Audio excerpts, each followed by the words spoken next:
Alors, nous retrouvons encore, chers candidats. J'ai été interrompu tout à l'heure par une coupure d'électricité. Bon, bref, donc on va continuer avec les comprimés. Voilà. Et il est important ici de savoir que un comprimé est une préparation qui est de consistance solide. C'est une préparation solide et qui contient une unité de prise d'un ou plusieurs principes actifs. Et il est obtenu en agglomérant par compression un volume constant de poudre ou de particules. Généralement, le comprimé il est destiné à être pris tel quel par voie orale. Comment se fait la mise au point d'un comprimé? La mise au point d'un comprimé se fait exclusivement en milieu industriel. Alors à ce niveau, nous avons plusieurs procédés.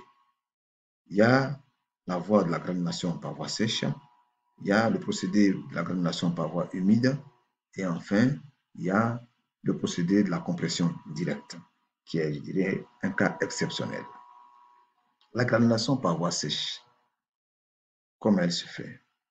En fait, c'est une méthode qui est utilisée essentiellement lorsque les poudres que nous utilisons sont des densités hein, assez faibles hein, et, et que lorsque aussi le principe actif ne supporte ni la chaleur ni l'humidité. Quant à la granulation par voie humide, elle se fait suivant 4 phases. Il y a la phase de mouillage, la phase de granulation, la phase de séchage de granulés, de calibrage et de calibrage. Voilà. Voici les 4 phases que vous pourrez bien lire dans votre document, voilà, que je vous donnerai, bien entendu. Concernant la compression directe, oui, qui est un cas exceptionnel, ce tableau, ce schéma nous montre bien comment est-ce que ça se passe. Hein. Le principe actif sera donc associé aux divers excipients que sont les diluants, les liants, les délitants et les lubrifiants. Le tout va faire ce qu'on appelle un mélange pulvérisant qui va faire l'objet d'une compression et nous permettra d'obtenir ainsi les comprimés.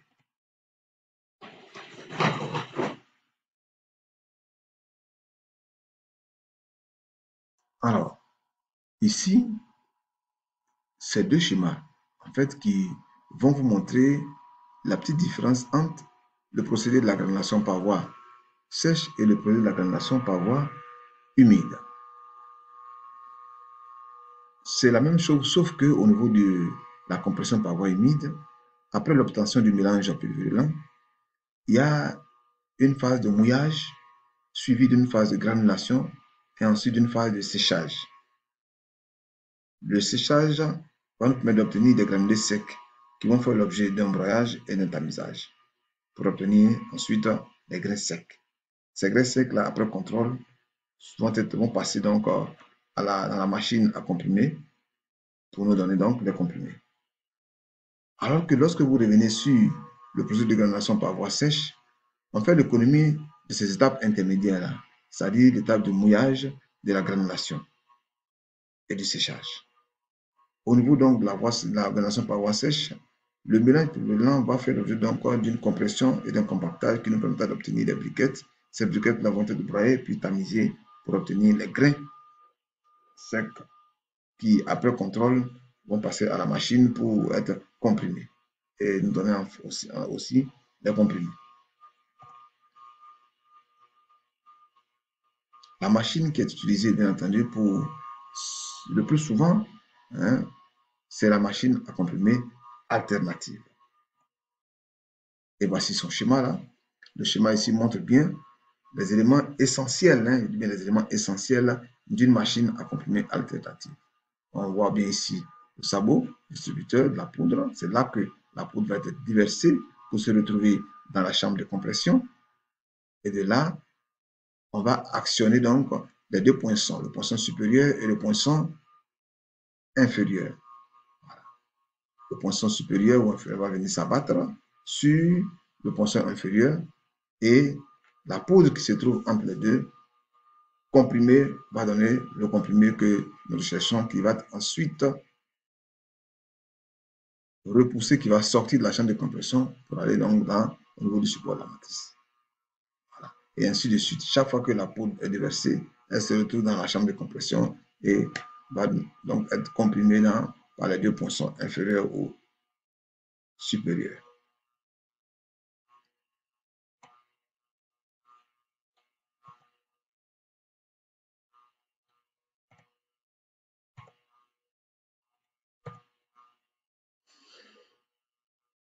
Ici, il s'agit de différents. Ici, là, nous allons juste, ce que vous me demandez, c'est juste les différents temps du fonctionnement donc, de la machine à comprimer. Voilà.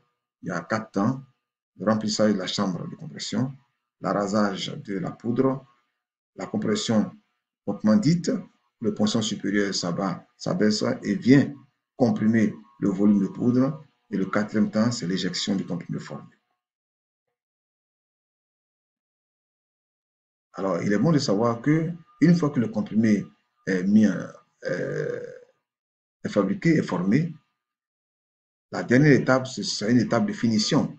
Voilà, il s'agit donc c'est une étape de finition où on peut faire, en fonction de l'objectif recherché, soit un polissage, un enrobage, une dessiccation, une coloration, une gravure. La gravure, c'est ce que très souvent les marques, les empreintes que vous voyez sur les comprimés là, une impression. L'intérêt de l'enrobage. L'enrobage est intéressant dans la mesure où elle facilite l'administration du médicament en supprimant les odeurs et les saveurs désagréables. Elle protège le principe actif contre la lumière, l'eau et l'oxydation. Elle protège aussi le comprimé contre les chocs. Voilà. Et évite ainsi l'effritement. Et l'enrobage modifie la libération du principe actif pour les comprimés, par exemple, gastro-résistants. Les différents types de comprimés. Nous avons les comprimés conventionnels, les comprimés à libération modifiée. Voilà. Un comprimé conventionnel, c'est un comprimé qui n'est pas enrobé et dont le délitement est obtenu dans l'estomac. C'est-à-dire, le comprimé, une fois qu'il est absorbé par voie orale, au niveau de l'estomac, il va se désagréger pour libérer le principe actif. On dit le comprimé conventionnel donc, est un comprimé généralement non enrobé dont le délitement est obtenu dans l'estomac. Voilà. C'est ce type de comprimé-là même que les fabricants préfèrent. Voici quelques exemples de comprimés conventionnels. En dehors des comprimés conventionnels, il y a les comprimés à libération modifiée. Ceux-là, ce sont les comprimés dont la vitesse de libération du principe actif hein, est différente de celle du comprimé à libération conventionnelle. Il s'agit notamment des comprimés à libération accélérée, c'est-à-dire les comprimés effervescents.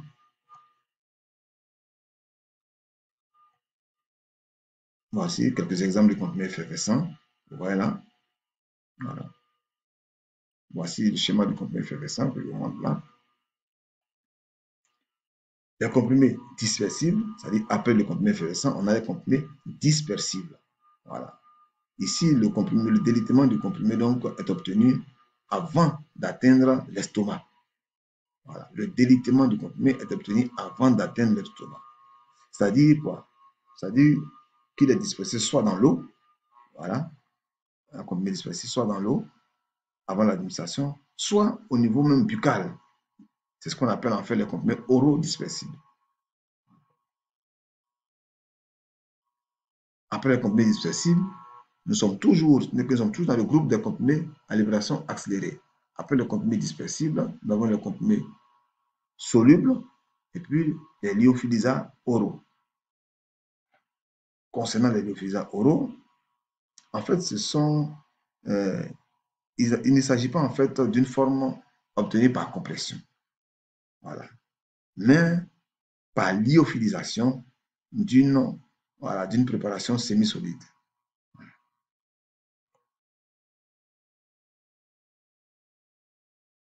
L'intérêt ici de ce procédé-là, c'est que par ce procédé, on obtient une forme solide, mais qui est très fortement hydrophile, oui, et extrêmement fiable, et extrêmement friable. C'est des comprimés, en fait, qui, je veux dire, qui fondent facilement dans la bouche, au contact donc de la salive. Voilà. Ils ont une grande rapidité d'action. C'est le cas, par exemple, de Spasmon Lyoc, Vogalen Lyoc, et puis Sermion Lyoc. Voici un schéma ici, illustratif, donc des comprimés oraux, des comprimés des lyophilisats, voilà, oraux. Les comprimés toujours à libération modifiée, il faut savoir que après les comprimés à libération accélérée, nous avons les comprimés à libération différée ou retardée. À ce niveau, le but ici est d'obtenir une libération du principe actif au-delà de l'estomac. C'est le cas, par exemple, des comprimés gastro-résistants. Voilà. L'objectif, c'est soit de protéger la muqueuse gastrique elle-même, soit de protéger le principe actif, au cas où il serait donc sensible à l'acide gastrique.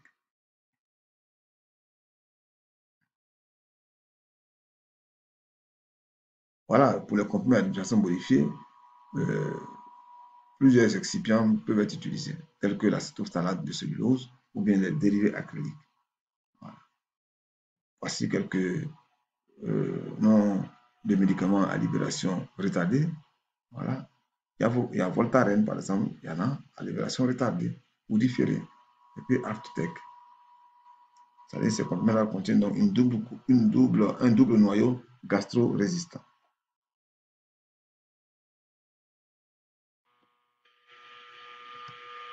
Voilà, voici quelques exemples. Hein. Voilà. Le comprimé dont on vient de parler. Là.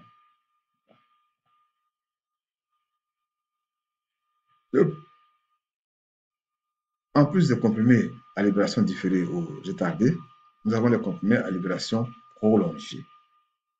Voilà. Là, ce qui est important ici, c'est que la vitesse de libération est plus lente et elle a pour but donc d'obtenir un taux de principe actif le plus constant possible dans l'organisme, tout en diminuant bien entendu le nombre de prises. Voici en fait l'intérêt des comprimés à libération prolongée. En plus de cela, il y a les comprimés à libération fractionnée, pour répéter, et les comprimés multicouches.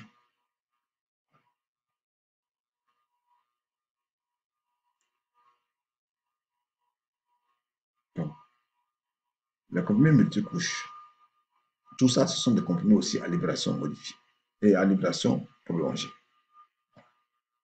Ici, ce qu'il faut savoir pour différencier le temps de délitement et de désagrégation entre les deux couches, on joue bien entendu sur la quantité de substances liantes dans les granulats.